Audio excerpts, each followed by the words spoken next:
दोस्तों, तेल का खेल सिर्फ खाड़ी के देश या फिर रूस अमेरिका जैसे देश नहीं खेल सकते, बल्कि भारत ने भी इस खेल में गोल्ड मेडल हासिल किया है। दरअसल यहाँ मैं क्रूड ऑयल के बजाय पाम ऑयल की बात कर रहा हूँ। हाँ, भारत का तेल का खेल जरा अलग किस्म का है। भारत ने इन दिनों चीनी चमचों पर ऐसा सख्त कदम उठाया है कि वो अपनी पूरी जिंदगी में भारत के खिलाफ कभी नारेबाजी नहीं लगाएंगे। तो चलो इस वीडियो की शुरुआत करते हैं।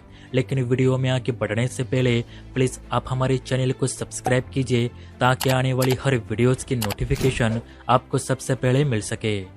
सबसे पहले आपको बता दें कि भारत ने नेपाल और बांग्लादेश को तगड़ा झटका देते हुए इनसे आयात होने वाले पाम तेल पर प्रतिबंध लगा दिया है। जानकारी के मुताबिक भारत ने इन देशों से 3 लाख टन से भी ज्यादा रिफाइंड पाम ऑयल की आयात की मंजूरी रद्द कर दी है।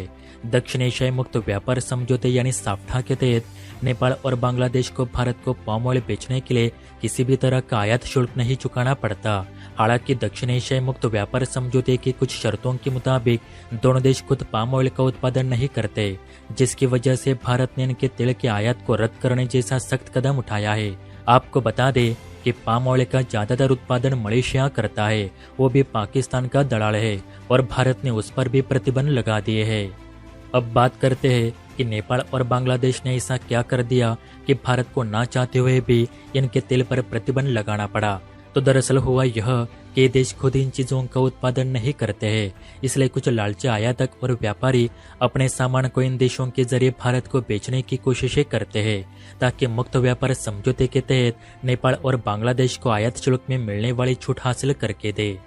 अगर आसान भाषा में समझे तो साफ्टा समझौते में शामिल जितने भी देश है वह दूसरी जगहों से आए सामान पर बहुत ही कम आयात शुल्क या बिना किसी आयात शुल्क के सामान खरीदते हैं। लेकिन इसमें भी एक शर्त है। नियम के मुताबिक जहां से यह सामान निर्यात किया जाता है वह सामान उसी देश में बना होना चाहिए, तभी छूट इन देशों पर लागू होती है। लेकिन नेपाल और बांग्लादेश में पाम ऑयल का उत्पादन नहीं होता, तो ये मलेशिया जैसे देशों से यह तेल खरीदकर भारत को बेचते थे।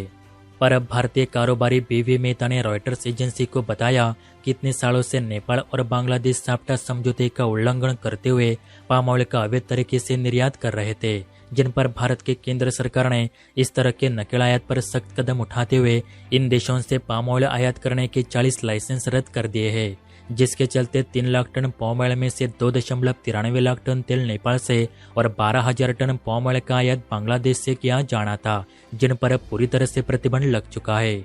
और एक वजह यह भी है कि जिसके चलते भारत ने यह कदम उठाया है। आपको याद है कि भारत उत्तराखंड के लेपुलेख दरिया में एक सड़क का निर्माण कर रहा है ताकि कैलाश मानसरोवर की जो यात्रा है उसे तय करने में यात्रियों को कम समय लगे, साथ ही इस इलाके में हमारे जवानों की आवाजाही भी सहज हो सके।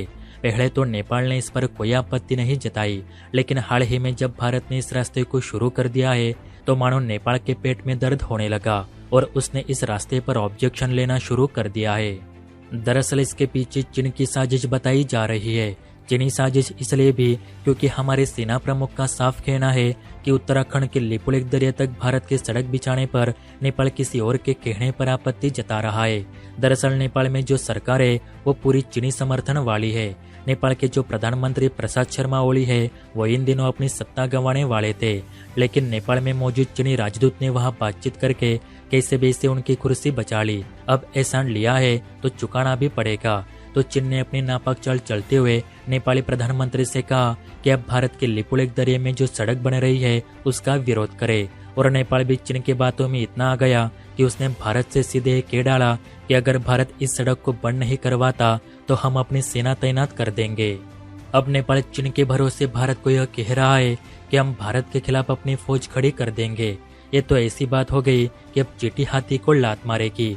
नेपाल ने यह बात बोलने से तनिक सोचा भी नहीं कि भारत के किसी राज्य की पुलिस ही पूरी नेपाली सेना पर भारी पड़ सकती है। इंडियन आर्मी तो दूर की बात है।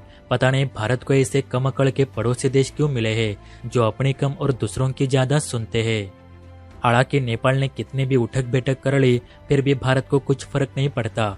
आर्मी चीफ ने कहा है कि नेपाल दूसरों की सुनकर अपना ही नुकसान करवा रहा है। इसको लेकर आप सभी का क्या कहना है, प्लीज अपने राय कमेंट बॉक्स में जरूर बताइए और जाते जाते इस वीडियो को लाइक एंड सब्सक्राइब जरूर कीजिए।